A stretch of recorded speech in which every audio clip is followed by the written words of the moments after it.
Welcome back to the Real and Uncut podcast, where we judge movies as nicely as we can, and our favorite movie of all time is War of the Worlds, and then right below that one is Wet Hot American Summer. Great movies, classics. I don't see anything wrong with either of them. I don't know what you're upset about. Ice-T in War of the Worlds was just fantastic. Like he deserves an Emmy for that one. Technically, it'd be an Oscar, and he's only for television, but it's I'll let that one slide. I've never watched a singular award show ever. Really? Not one. Not a one. I grew up watching them with Mom. Yeah, it's a chick thing to do. Yeah, it's very. Did you also watch As the World Turns and General Hospital? And no, we watched Seventh Heaven and Charmed. Charmed was solid, though. Seventh Heaven was, yeah. Nah. Seventh Heaven, nah. Charmed, all three of them. Alyssa Milano, and I don't know the other ones, but all three of them. But they were all Marie gorgeous. Combs or something Marie Combs, and then as a young Rose single-digit boy all the way to teenager, I enjoyed Charmed. Single-digit boy. I don't know what you call a single-digit boy. That's what I'm calling it from now on. That's what it is. It was a child. Back when I was a single-digit boy. Yeah. I mean, from the edge of That's the weirdest way I've ever heard anybody say they were not a teenager. I'm writing that down just to remember. Single-digit boy. That's right. On the pod. You heard that on the pod, Russell. On the pod. Dylan doesn't like my cool Gen Z slang. He's never once said podcast around me. I think in all the times, like literally we started working together just for editing clips of the podcast. I do not know that I've ever heard you say podcast once.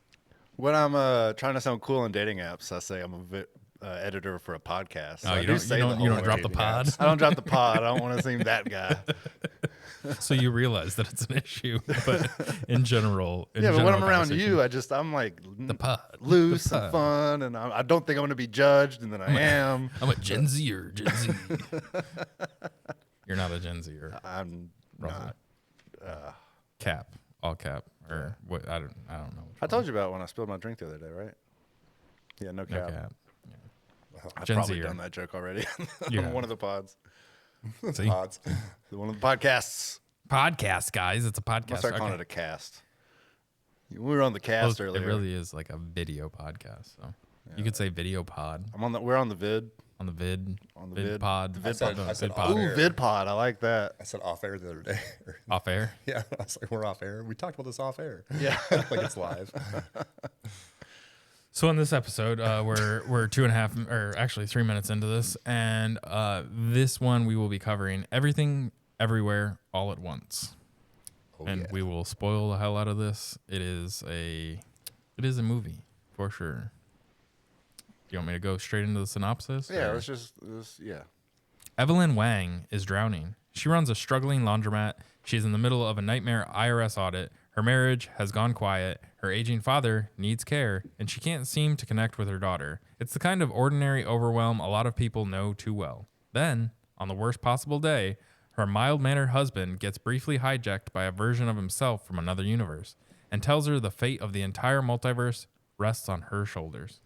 What follows is part martial arts throwdown, part absurdist comedy, part genuinely tender family drama, all tangled together. It's a movie that will have you laughing at hot dog hands 1 minute and getting a lump in your throat the next. Big, loud, weird, and under all the chaos, surprisingly warm. Pretty good synopsis. Yeah. Chaos is the right word too, though, because I was saying I actually wonder, somebody who's either not familiar with comics or, the Marvel universe, with the multiverse stuff, it's like I would love to get somebody's reaction that had never been, what do you call it? Like exposed to the exposed multiverse. to that, yeah. Because it's a weird thing to wrap your head around, and obviously they took this to the extreme. Like it's so much more chaotic than the Marvel stuff. Like Loki was funny, and there was a lot of similarities with some of that, but they just took it and went nuts.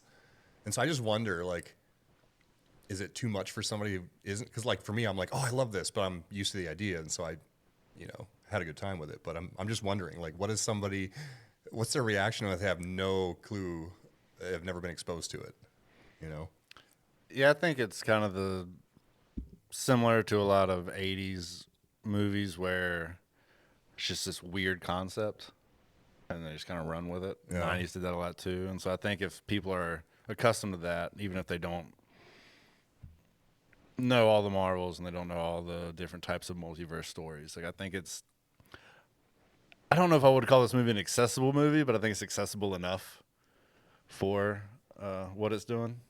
Yeah, I mean it's not uncomprehendable. Like I mean it's very outlandish in the way that like they built out the world, and she can kind of connect and like pipe into all the different skill sets that she would have in a different multiverse. So she can, be a kung fu artist, or she could be, a chef and all these other things, and kind of pull from those other things. The weird part about it though is how she channels. They're like, do this really random ass thing. You have to do, yeah. The fact whoever came up with that idea, like you have to do something you would never do, like. And then that gets you close to the person that you're really trying to jump their traits in. It's an interesting mechanic for sure. Yeah. Am I the only one that feels like this was a traditional Chinese woman just trying to get over the fact that her daughter's a lesbian? Like, I mean, that's basically what this whole movie is about. She has to accept that her daughter isn't a traditional daughter, and then through all this she grows as herself. But ultimately, like, she's like, my daughter's a lesbian. She can't be a lesbian. My dad will look down on me for my daughter being a lesbian. So, and then like that's pretty much the whole crux of the movie. And I agree with you on that. And I think to me that's one of the strengths of this movie, is because you look at Scott was just talking about Marvel, and I don't want to reference Doctor Strange multiverse specifically, but a lot of Marvel, they have these grand stakes. So you look, the world's gonna end if we don't do this, and after a while you're like, there's no stakes to it because you know that they're not going to let the world end. Yeah. They're going to win. Where when it's something like this, where it's very personal. So the stakes aren't, we got to do this or the world's going to end. It's more of like, we have to go through this so we can become, learn something, become accepting of her daughter, these kind of elements. I mean, the everything bagel was going to kill everything. No, well, okay. It does have that element. It was going to end the world. All right, you're right there. Which that was such a great thing too. She's like, I put this and I put that. It's that literally an everything bagel that's just black and like sucking in on itself. It just you're right there. I just felt like maybe for the majority of the movie that wasn't the central. It wasn't like the setup, essentially. I spotted that it was going to be the daughter was the villain, like from early before they ever like showed anything that. Just because it felt like, like, okay, you've got all these people and the daughter's like out here to the side. And then for some reason, she just automatically screamed like villain. And she was going to be which, I mean, this is, is it Red Panda? There's a kid's movie that is very similar. Oh, it's not Red Panda, but it's or is Seen it? Red? No, it's something red. Turning Red, yeah. Which is also an entire movie about girls getting their first period, which is crazy. Yeah, no, they just use a panda instead of the cycle. Yeah, no, it was fantastic though. Like, I mean, it is a coming of age, and like I really feel like this is kind of, even though the daughter is much older, but like she's trying to settle into her adulthood, who she is.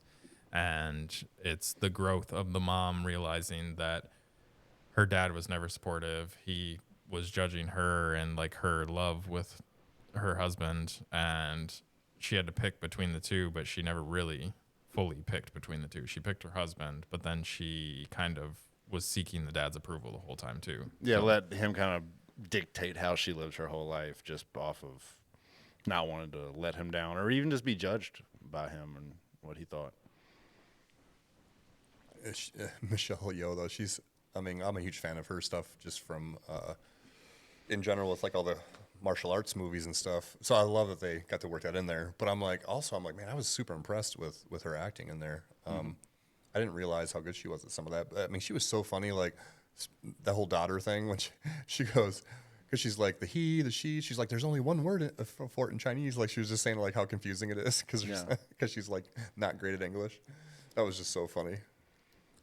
So this premiered at South by Southwest March 11th of 2022, and then had a limited theatrical release of March 25th, 2022, and then a wide release on April 8th. It was the original budget was 25 million, and box office worldwide was around 140 million. It was A24's highest grossing film at the time, and A24's first film to cross $100 million globally. Dang. I mean, to be such an odd movie, for lack of a better term, to crack 100 million is pretty fucking good. We didn't even talk about Jamie Lee Curtis yet. I know. Because I think I told Dylan this off air. That Off the pod. off the pod. That I was like, I didn't realize it was her right away. It was like in the back of my brain. She looks so different. And I was like, because like, you're kind of like, wait, but I'm not thinking about it yet. And then all of a sudden I'm like, is that Jamie Lee Curtis? I actually like IMDb'd it while I was watching the movie because I was like, I haven't seen her in a while. And I'm like, they made her look so different. But she is. She was great in it. I think.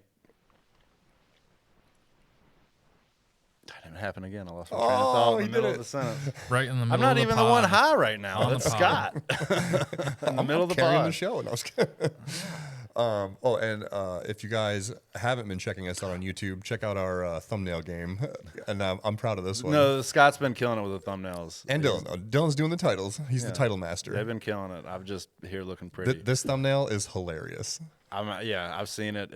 I'm excited about it. So if you guys don't know, like basically any time we do a single movie, we're like putting ourselves in the kind of the movie poster. We're trying to do takes on that. So it's pretty funny. I do remember the point I was going to make, and I can't remember what movie she turned down, but this was another instance of an actor getting a script and they didn't understand it, so they turned it down. And then the script she turned down ended up being a successful movie. So she got this, and she's like, I don't understand it. I should probably do it. It's good advice. And it worked out for her. I mean, So, yeah, I was the first Asian woman to win Best Actress Oh wow. in this category for Oscars at the 95th Oscars. because I think she won. Short Round got nominated, I believe. They The won husband? 7 different Academy Awards. I think it won Best Picture, didn't it? Best Picture, Best Director. It was nominated 11, so I don't know which ones they actually won. But the 7 wins tied the record shared with films like Gravity. Also swept numerous critics groups. Best Picture from L.A., Seattle, St. Louis Online Film Critics Society, and more. So it was shot in 38 days. It was actually shut down with 1 day left to go due to the COVID pandemic. Then regrouped roughly 8 months later to finish. That's fucked. Wow. You have 1 day left, and it's probably like principal shots you need. Oh man. Just imagine going back to that, because I remember, I think we just flew back from like Hawaii as the world shut down. But like I had a buddy of mine that was showing me like videos from like China of like hospitals filled and all this other stuff. And like you have 1 day left of production. We just close. Can we just finish this one? Yeah, we just finish it. Okay. like, I won't tell nobody if you don't tell nobody. We could backdate this. There's only 300 of us here on set. This today. won't get out at all. Oh, that probably is a concern of theirs, because there would have been one crew member that's like, I'm putting this on blast just to get a little money from CNN or somebody. Yeah. Well, I mean, you would have gotten some advertisement for your movie. Right. Very true. Although you probably have a bunch of like stuffy people that'll be like, I'm not going just because they broke the stay-at-home order. So, fun fact: the hot dog fingers were fully practical. Oh my goodness, really? They molded skin-like gloves with real threaded hairs. Actual hot dogs were used at times before the mold set. How about the raccoon-a-cooney? That shit was hilarious. That was. I always think of what's the Marvel one? I always think of The Guardians of the Galaxy. yeah. I was thinking that the entire time. That was funny though. Oh, for the raccoon. What's his name? Rocket Raccoon. Rocket. Yeah. Yeah. No, I just thought it was hilarious because we did the 48-hour film festival in Greensboro, and one of the teams did what was the animal that they used? Cat. The guy dressed up as a cat. No. The guy that had it was something that pulled on his pubes to. Oh, I think it was a raccoon. Was it a raccoon though? I think it was a raccoon it's pretty much supposed to be like Ratatouille, But with pubes. but with pubes. And then this movie did Ratatouille, but with a raccoon. yeah, So instead of a rat, but raccoonui. raccoon. I can't make Raccoony. that. Raccoony. Raccoonery. Raccoonery sounds like you're up to no good. Like they're out there doing some raccoonery. Yeah, that was hilarious, like, thing in there. But then, towards the end where, she's starting to, like, fail, but, like, she's succeeding, but then it's hitting that, like, break point of where they had to build a little more tension, and so she starts to fail. Like, the guy gives up with her on his head. And so then, she falls down a little bit and then finally gets her power back. And then she picks him up and sticks him on her head. And then he's controlling her. You know what's wild? I found something about this where it was originally envisioned to be Jackie Chan. And we're going to have her play his wife. That's what they wanted. So Jackie Chan was going to be the one jumping. It was going to be about him instead of her character. And then he ended up being unavailable, so they kind of contemplated moving the wife into the spotlight, and then they were just saying, like, from there it was so much easier to, like, finish writing everything they wanted to do. It just fell into place, right? Yeah, it's kind of cool. That would have been weird. I think that could have been one of his comeback roles. Could have been though, yeah. Because I mean, he's still acting, but he hasn't. Because he's wacky, so that's why they were. Yeah, and I'm sure at his age he can still do stunts. Oh yeah, that guy's amazing.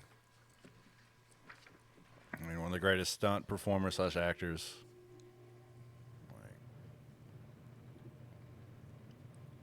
No, I think that's what I liked about this movie is, and I referenced the Doctor Strange Multiverse of Madness earlier. Going into that movie, I was excited because it's the Multiverse of Madness. I'm like, this is about to be weird. This is going to be the weirdest Marvel movie. And there was like one scene when they go through multiple universes and you see a little weirdness, but it was like a minute and a half. They really don't explore the weird nature and the out there nature of a multiverse. Whereas I thought with much less budget, much less everything, this movie tackled the. Yeah, wasn't it like a $14 million budget or something? I'm not What, sure for this one? Yeah, it was 25. 25. But they were able to do the weirdness of the hot dog fingers, the raccoon, or them controlling each other during the fight, and all these really weird. I mean, dude, them sticking the hot dog fingers in each other's mouths. Like, this is just an odd, weird fucking movie. I loved when But the it worked. feet though. Yeah. Like, she's like, in other universes we mastered like our feet, and so then she like reaches up to Jamie Lee Curtis and just like sticks her foot there. But then like the butt plug thing. Oh my like goodness. I saw that from the beginning though. Like, because I knew it was going to come back because you saw it on her desk, and I was thinking, all right. I'm like, that's coming back at some point. And then I'm like, yep. I mean, you got to think of it though. Like an IRS audit is very rectal. Like, so an IRS auditor, their little, award would be a fucking butt plug because they've been up whoever's ass to get every last dime out of somebody for their taxes. That's a good literary analysis of the butt plug in the movie. I like that. It is. Like, No, I mean, I'm not making fun of it. It's just Yeah, like, that and the dildo scene, like those two things were the ones that like were way out of left field, but like I was saying off the pod, that it didn't ruin it for me though, because it just all it fits. It all molds does, together perfectly. Because normally, if I was really enjoying a movie and then that came out of nowhere, I'd be like, "Oh man, like what?" But this is a multiverse movie, and I think it lends itself to that kind of oddness. I was really because I think that's what's cool is, like I was saying, that they took a lot of like what Marvel did, but then they just took it to another extreme. Like it's just so chaotic. Like I actually really also love the idea of the fact that, like, can you imagine what that would do to your brain? All of a sudden, like when they say like she could experience everybody at every universe at the same time, like that was wild. Like just thinking about what that would do to somebody's brain. You know what I mean? Like it's hard to comprehend. I have a hard enough time keeping my reality in my brain, and you have 30, 40 million other realities in your head. It's right. Well, it'd still be you in the other reality, so it'd probably be like, Yeah, but it's just information overload. I think. Yeah, it'd be like Wet Hot American Summer 400,000 times instead of just 25 times. I could get behind that. If there was that much time in a day. If only. What was your fun fact you told me earlier about, or maybe I don't remember which one of you guys said that, but I can never say his name. Ke Huy Quan. Short round.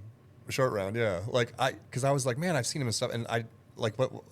He was the kid in Indiana Jones. Yeah, he was short round. Because I was like, oh, no wonder. Because I just like that didn't click to me until you said that. Yeah. You know. It's so funny how similar he is as an adult to a kid. Like, yeah, like there's a video of him on the red carpet during all these things, and he runs into Harrison Ford, and it literally feels like nothing's changed in their dynamic. Harrison Ford is still the old guy. He's like, yeah, what's up, kid? And he's just like, yeah, Indy, what's up, man? Like he's like a little kid when he sees him. He was also in Goonies. Oh, that's right. Data.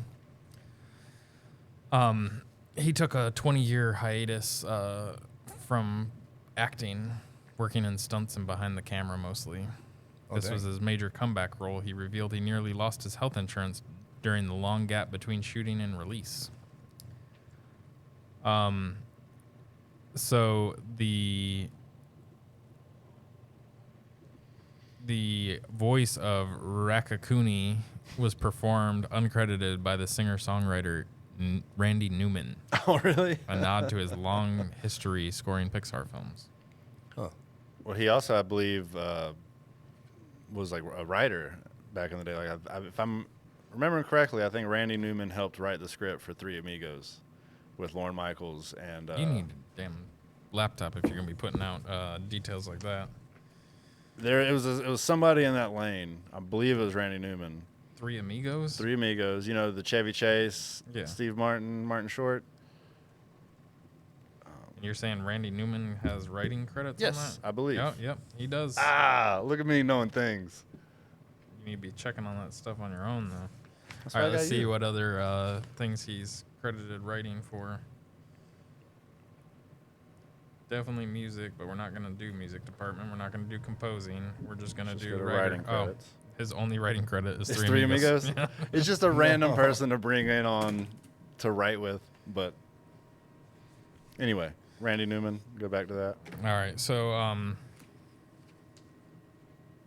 yeah, that was the only part of that one was that he got he performed the voice of the Rakakuni, which I don't even really remember the voice of it. No.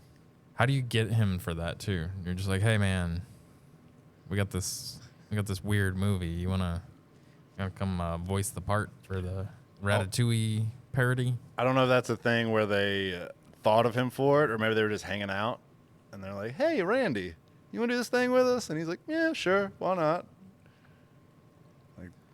So the film used a fake working title of "A Woman Tries to Do Her Taxes." No way. It was to avoid leaks, which was also briefly the film's IMDb synopsis. That's funny. I like how they like the use of space, like to show how cluttered their life was, like the real wide angle. You could just see like just how That cluttered like, house insane there. their house was. Yeah. I did like that too. So wait a second. Wait a second, what's going on? It's saying this is wild that according to this last episode, Project Hail Mary made it into the IMDb top 250. Technically, this one was the first 2022 release to break into IMDb's top 252. Oh, nice. Oh dang. I think really We are anything picking above like an 8.1 gets you in there. But because of the way people review and they're so drastic in differences, it's hard to get an 8. For a on second, I IMDb. thought he was joking because I was using our scale. And I went, oh no, wait, never mind. We're talking. No, I'm IMDb using the rating. real, the normal. I won't say real. I'll say normal scale that most people use. Yeah. The And then outdated, we the outdated scale. We have I'm created gonna- the walkout scale because now we're going back to the movies again. Yeah. That's true. I wonder if we're gonna walk out on one. We walked out on. Dylan- I walked out. Yeah, on, Dylan walked out on Evil Dead Burn. It was so terrible. There was no plot to that movie at all. I didn't mind the setup, but like once it got to all the violence, it was just I didn't care at that point. Well, you didn't care about any of the characters. None of the characters were like, oh, I want to see them survive this. There's I liked nothing. the dynamic of and spoiler for Evil Dead Burn, I like the dynamic of the wife who is about to probably divorce her husband, getting to a point where she hates him, and then he dies, and so you're in that weird limbo of like the person because I've been there where like I had a guy who's a friend, and then for reasons of his own personal life, I cut him off. He was kind of a piece of shit. You haven't been talking to me a lot lately. And I haven't. Oh. Gotcha. Gotcha, bitch. But then he passed away, and it was one of those things where it's like I'll just say he was like an abuser of women. And so like once I found that out, I was like, he was pretty much dead to me anyway. So that you have this weird experience of like somebody you knew and at a point loved and appreciated as one of the closest people in your life. Then you grew to hate. Now they're dead. So it's like the old part of you is mourning them, but the new part of you doesn't care. And so that was an interesting dynamic to set a movie up with. They just didn't do anything interesting with it. Not to the point that we walked out. Like, I do feel bad on walking out just because, like, I do like giving a production a chance. However, for me, not having any basis in the universe that it existed in, and even still now watching the originals, it does not hold up. There's no humor. Like, the only humor to it was like, haha, she's got dementia, which was funny a couple times. But that was the only joke to the whole thing was old lady's got dementia. And that's the thing is they actually lost the humor with the new ones, like the remake and then the last one, Rise. There's really no humor in there.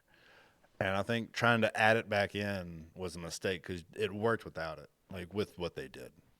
Because you can't recapture the magic of the originals. No. Might as well not try and just make a balls to the wall horror movie, which is what the Evil Dead remake and Rise was.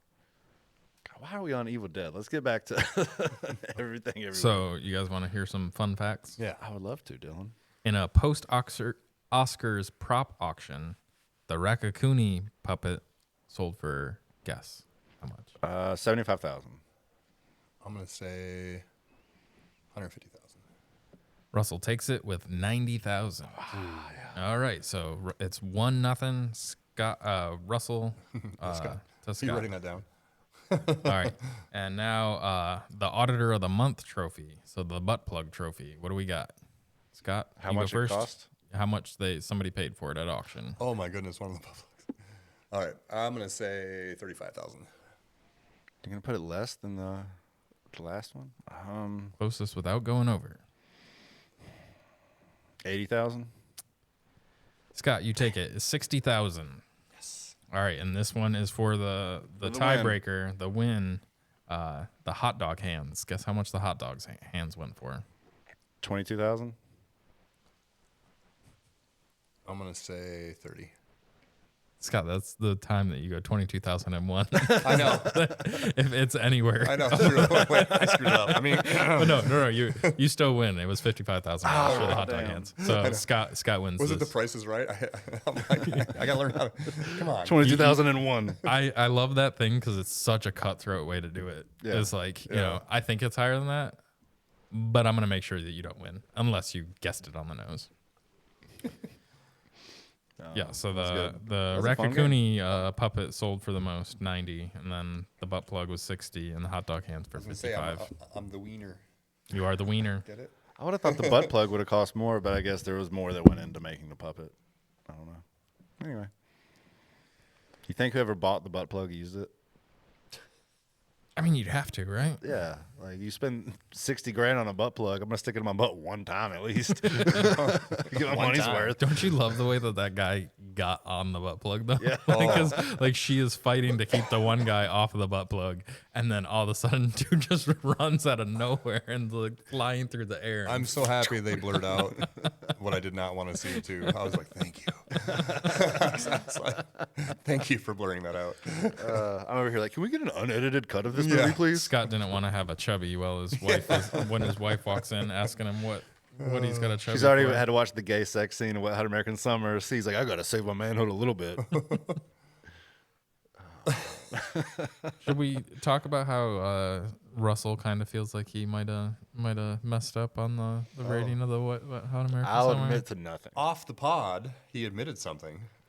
I off will air. say that I maybe ranked Wet Hot American Summer too high out of spite nostalgia. I think it was out of spite of our low rating. You were like, I'm gonna weight this higher. Counterbalance He it. basically did say he's like, yeah, I messed that up. He did. He admitted it. Because in retrospect, when I'm like, all right, Game Night might be a better movie. But it's like I didn't want to rate Game Night a 9 or a 2, a 1, a 2, a 2. I'm going to get it eventually. He still doesn't. One is top. 1 is top. So I gave Wet Hot a 2. And I don't know how this is so hard. Like, if you were to rate the movies of like the top movies, like in a list, the greatest one would be a number 1. So that's all you got to think about is the greatest one is number 1 movie. That's all you have to think about. A 10 is the bottom of that list. It doesn't have to be 10 Just stars. say, when It's somebody wins, they're typically number 1. number 1. Yeah. It's not that So complicated. this was silver.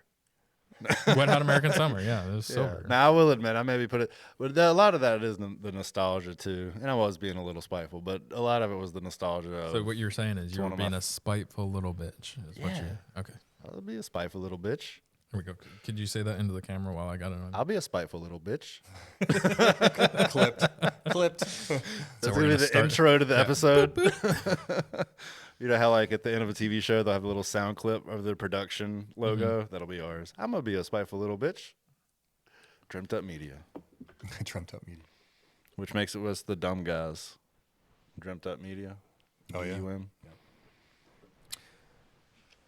What were some of your favorite scenes? I mean, I know we've talked about a lot of funny moments, but like, I actually really loved the rocks. that really got me. Oh yeah, at the towards the end where they're just both rocks and can't actually talk, but like they can hear each other. Like It's the just funny. subtitles are Yeah, coming up for the subtitles, rocks. So Yeah. good. I still think hot and dog they fingers. kept on it awkwardly longer than I thought they were gonna too.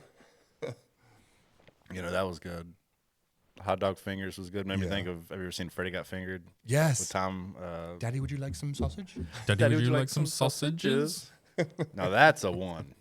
That's a nice. I'm playing. Oh no. Dylan really about kicked me Here off we the go. podcast right there. Yep. Hey, like I said, I've only seen that once when I was Me too. a stoned 15-year-old. Like I do not remember seeing that ever again afterwards. It's I don't think it would it's be not as worthy of a enjoyable. second watch. But back then, it's like watching The Pest with John Leguizamo. Like, if you've got enough weed in your system, this is great. That's how I mean every single movie I watched back in those days. I was stoned literally from the time I was like 15 till I was like 18 or 19. And then I finally started coming up for air and not needing to be stoned at all points of the day. But I'd literally smoke weed before school, smoke weed during school, smoke weed after school, smoke weed until I went to bed, wake back up and do it again. Yeah. It was brutal. And that's why I don't remember a lot of those movies that we talk about of those years. Unless it's Half Baked, where that was like Like a staple. it was a inspirational movie for me. Hey, look, they get high and they're doing good in life. Look at Dave Chappelle married to Mary Jane, or hooking up with Mary Jane. Yeah, she was Gorgeous. so gorgeous. Yeah, no, that was I do not remember Freddy Got Fingered. I do remember like all the CKYs and stuff like that. I don't remember the Jackasses, but See, I watched a lot more Jackass than I did CKY. Yeah, I grew up on Jackass I grew up on CKY. when it was actually the show. Dylan was a cool guy. Before Jackass came out, I was watching CKY. We were ripping it off of LimeWire and stuff like that. Oh, man. Kazaa. Yeah. Finding it in skate chat rooms and Jinko chat rooms and chat rooms of chat rooms. Jinko chat. You had like a whole jeans chat room. Yeah, they had chat rooms on Jinko. I do miss when every website had a message board. Yeah. Back in the day when you could just go and just talk to like very, it's like Reddit. Kind of Reddit has turned into that now because there's all the special subreddits, niche subreddits. But I do miss like, oh, I'm gonna go to Dane Cook. Like I used to go to Dane Cook's website all the time back in the day, and there was like a whole community. Like it would literally be like, and then there'd be the people that post all the time that they'd know each other and like Well, see, I would meet people on the chat rooms, and then we'd switch over to like AOL, like AIM, AOL Instant Messenger, and so then like I think I was talking to girls like all the way out in like Seattle and shit. So like middle of the night, I'd be up chatting with my girlfriend from across, and she wasn't my girlfriend, but like we'd shoot the shit, and I guess that's before you could even send pictures and shit. Yeah, you have to get like a webcam if you wanted to see what they look like. And it would still look like 4 pixels worth of like, what is that? Is that a boob? I'm not really sure. Could you turn on the lights? No, still, I can't make it out. She's like, goes take her shirt off, and then it freezes. And you're like, no. Well, I remember back long enough ago that like it literally loaded images. Yeah, like, pixel like line by pixel line, line yeah. by pixel line. Do you remember that shit, Scott? Oh yeah.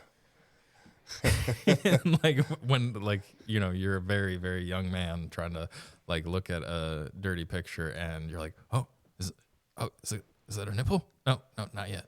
It's like a digital striptease. Like you're just waiting on it. It's literally loading line by line. How did we get on this subject? Oh yeah, just being stoners. We talked about weed and then we went off on a tangent. How I are feel you? like- Speaking of, how are you feeling over there, Scott? I'm doing pretty good. I think we need to get some magic things and have a podcast that we'll never release, talking about the multiverse. I think if we do that, we have to do our plan of watching the movie right before the pod so we could watch it on our magic trip, and then immediately in the middle of the trip, Let's talk just about travel the to movie. like South America and we'll do some ayahuasca and then watch like all these mind bending movies and just live Try to live like, commentate. anything Kubrick like we could throw on. Can you imagine Clockwork Orange on fucking LSD? I don't want to do that. My not do boss that. used to when I worked at the architecture firm, he used to be like, Space Odyssey 2001, and I've tried to watch that thing 1,000 times, and I'm just like, I can't get it. I can't get into it. I've got about halfway through it. That's the furthest I've made it. I was actually talking to my dad about this the other day because I'm like, I'm sure, because I was telling him about how great the Odyssey was in the theater and how I think it's like one of those where it's just, it's so much different than watching it at home. Yeah. And I think that's with 2001. I never got to see it in the theater. And I imagine if at the time you get real high, you go see it, it's probably incredible. We could do it here in I mean, we could, and it's one I want to make it through, but my big point is always like it's the entertainment business. So I mean, like to me, I watched an hour of that movie and was not entertained in the slightest, and I wasn't like, oh man, I'm contemplating life because of this obelisk and these monkeys. Like I could give a shit less. I mean, if you were on like LSD and like really contemplating life while watching it, that'd be one thing. I'm sure. But yeah, the times that I've tried to watch it, I make it exactly like that. Like I've seen the opening scenes of it, like the first 20 or 30 minutes, like a bunch of times. Yeah. Because I tried to watch it, and then I just get, I don't even know why. Like I know for a fact that I've not watched the whole movie. Yeah, I don't know why. I haven't. and I'm sure now we're gonna have to because you it's a watched movie it? pod in 2001. I think I saw it. I just do not remember anything, so I'm not. I'd have to watch it again. Isn't that the one that they try to claim that's where they got the moon landing footage from? Or that, yeah, he was similar technology they used on that. Well, he shot it. Supposedly, is that he was the person that. that filmed the moon landing. Yeah. Yeah. No, I think I would like to watch it just because my dad's always told me, he's like, if you don't like it, go watch it, because they made a sequel that is not paced or toned anywhere near what 2001 is, called 2010. And according to him, this is just one old white man's opinion, but he's like, I like it better than 2001. So I would like to go and try to see if that's, if you're not going 2001 with the nostalgia of it, you're not going there with the drugs of it, and you're just like judging them, the two of those movies. That is something we could do for an episode. Put those movies Get against some each other. acid. And Not the watch acid part, but- 2001 Space Odyssey. If we're gonna do acid, I'd rather watch like the new Blade Runner or something I've never been a visually. When I do psychedelics, I want to be outside in nature. I do not want to be inside watching a movie ever. Dude, I watched Hardcore Henry on acid, which the entire movie's first person perspective. That was a wild experience. I don't think you heard us because what he just mentioned, the Amazon Prime's got a new Blade Runner series coming out, and it looks really good. I've shown him the trailer. I hope it's good because that was a hard movie to make a sequel to, and in my personal opinion, I think the second Blade Runner is better than the first one. So it's like you already were being risky making a sequel, like ruining kind of the aura and the goodness of this franchise. So y'all really got to nail it with this That's why they're show. not making a second Wet Hot American Summer. They made it 2 TV series sequels. Both There's- of those flopped. I Too. just had to get that in there. Look, Netflix doesn't All of them release their flopped. numbers. I don't know, but they made a second season of it, so obviously the first one was good enough. Whatever. That's gonna be my recommendation. No. Yeah, I'm just gonna recommend that. I want to know. I mean, I'm sure they probably just generated different backgrounds, but that scene where it's flipping through like real fast, like that was such a cool scene. Like every one of her personas and where they were. Yeah, when it jumped like Yeah. real quick. I mean, I'm sure they probably generated backgrounds and just did some. But man, that edit had to take a little time. Oh, I'm sure. I imagine a lot of it was practical though. I think so. Yeah. For 25 million, I mean, I'm just thinking they Well, probably it's didn't take all those 2022, actual. so. They had to generate something on that one because I was like, can you imagine that taking all those photos?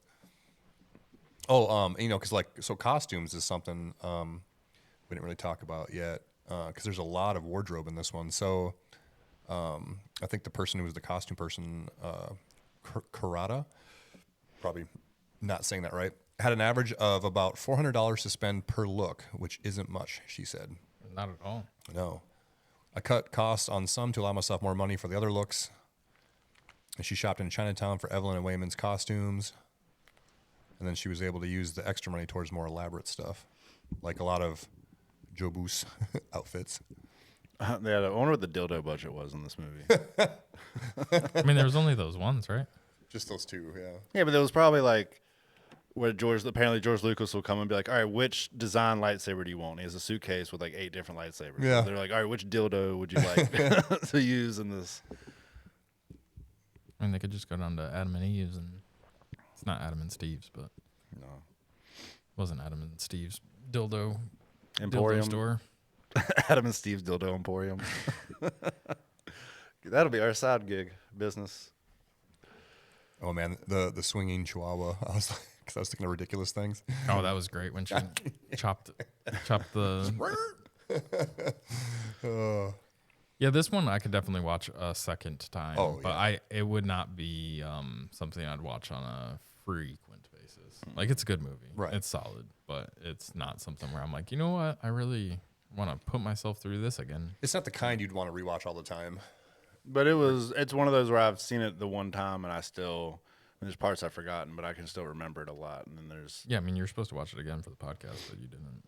I didn't look at the text. I was going off of the spreadsheet. I'm a piece I of don't, shit. I don't even think I you have terrible answered. taste in I don't even movies. think you answered the text. I No, think because you that left was- us on red. I think I told you there was a day I think it was when I came back from the Odyssey and I got home and I took a nap and I woke up and there was like 17 messages in this thread. I had like 6 other people texted me and I was just like, I can't read all this right now. And then Scott is a prolific texter. He'll put 15 messages out for one statement. Like, it'll be Scott, GIF, Scott, GIF, GIF, I sent lots of gifs. emoji. And my toxic Reacted. my toxic trait is that I'll see that and I go, I'm gonna get back to this here in a minute, and then I never come back to it. So I do Scott apologize. calls me a bad friend because I don't you guys. answer text messages. he actually, we went to go see Silverstein play, and him and my buddy Chris were talking to each other, and Scott's like, I'd probably classify it as like a bad friend. Like, damn. I ignore text like a. I had to get used to that with you. I was so not used to that. Dylan responds if a response is needed. That's right. There you If go. it doesn't, if it's just gonna be a superficial, I don't know because I had to send a GIF to get a response 2 days later, and that was me needing a response. That is true. That's very true. You didn't need a response. You just wanted access to the well, it was Google Sheet. It was talking. It was also talking. Yeah, about, and if you'd like, had access, you could have updated it, and then I would have watched all the movies I was supposed to. it was also talking about when we were doing this. I wasn't sure. Yeah, I put it in my calendar the day we scheduled it. You guys didn't. Well, That's a year. I knew it was your that failure. day, but we never agreed on a time. Just saying. Yeah, because I was like, it's not this Sunday. Dylan's like, yeah, it is, and I was like, you know what? Dylan's probably more right than I am. I'm Put gonna it in go my with that. calendar the moment that we scheduled That's it. why you're so valuable. Is because we need the logistics guy who's also entertaining. Like, you're a double threat, triple threat if you take your pants off. I have nothing for that one. I was like, you hitting on him? You want to recreate that butt plug scene? I'd rather recreate the Wet Hot American Summer scene. Oh no! Oh no! And I've got a lot of good sheds in my property, so. You know what his hat means, right? Fantric? Oh, tantric. Yeah, like tantric sex. They did a That's sex such a- tour? That's a super shitty logo. They have like the worst logo It's a maker band. ever. I know the breakdown. Bring me again, I'm on a shakedown, baby. Oh, is that it? Yeah. Oh, Yeah. I've heard of Somewhat. that. A lot The whole along those lines. first record's really, really good. Yeah, They have a terrible logo though. they do. Yeah. It's- It's pretty awful. For the pod, the story on this hat is my drummer in my previous bands for a long time in Michigan. His son turned 40, and in the middle of nowhere, North Grand Rapids, Michigan, Tantric played the garage party for his birthday, and that was pretty sweet. It was like out of a '90s movie. I was like, I always wanted to be at like a private party where a well-known band plays. You know? That's pretty cool. Yeah. Yeah. Fun fact. All right, so what are we rating this one?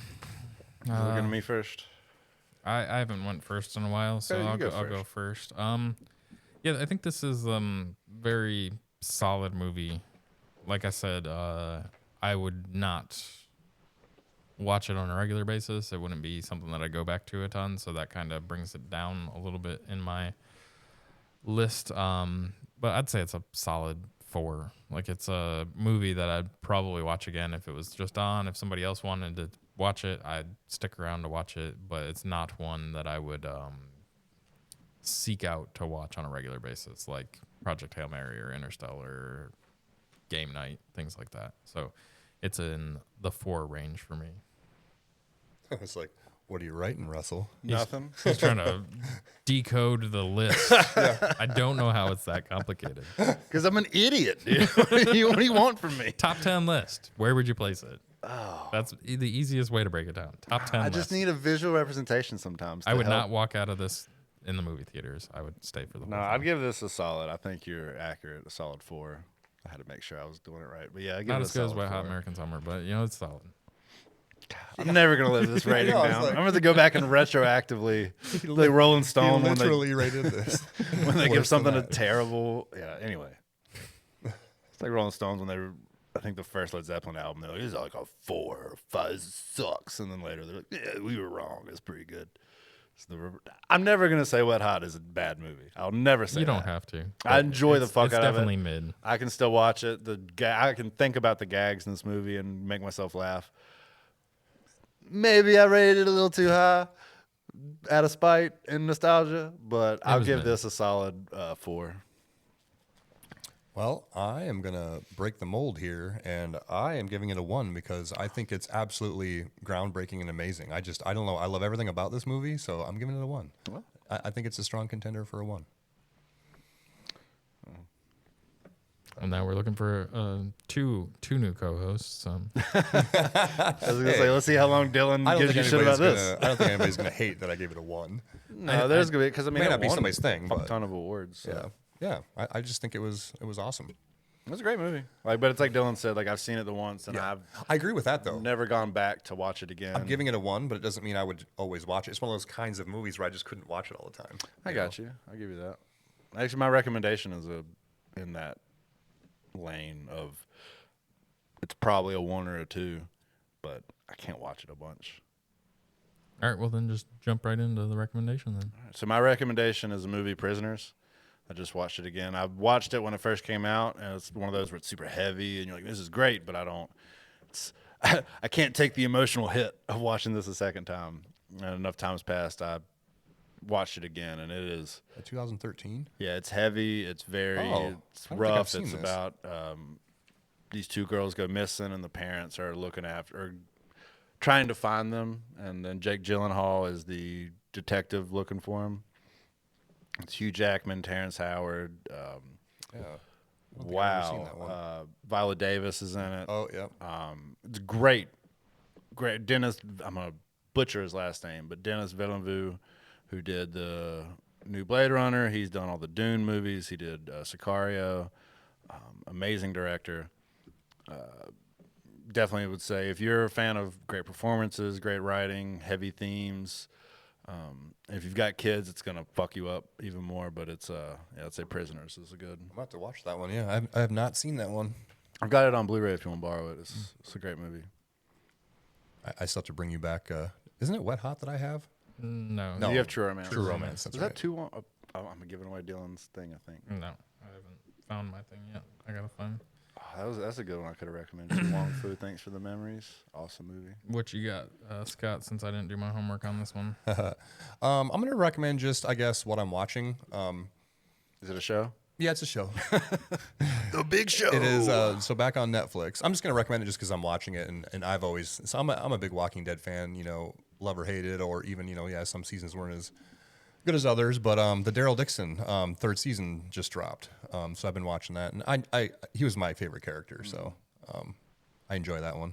And it's not too bad so far. The third season. They're still trying to make it back to America from France. I think he was. It's crazy because I don't think he's a character in the comics. I think he was At a all? creation for the show. I think you're right. Really? And, yeah. And then it ends up becoming one of the best Yeah. characters in the series. Well, Norman Reedus, too, is just Yeah. great. He's in one of Dylan's favorite movies. Yep. Boondock Saints 2. All Saints Day. Man, I think there's coming out with a third one. Are they really? I think so. Oh, I think I did hear that. All Saints Week. The Saints come marching home. Yeah, The first one was so fantastic. Like Yeah. it was such a great. Let me just look it up. It's in that pantheon of amazing movies with dog shit sequels. Yeah, 100%. Because like it took so long for it to become get the second movie. When did the second one come out? So the first one came out in '99.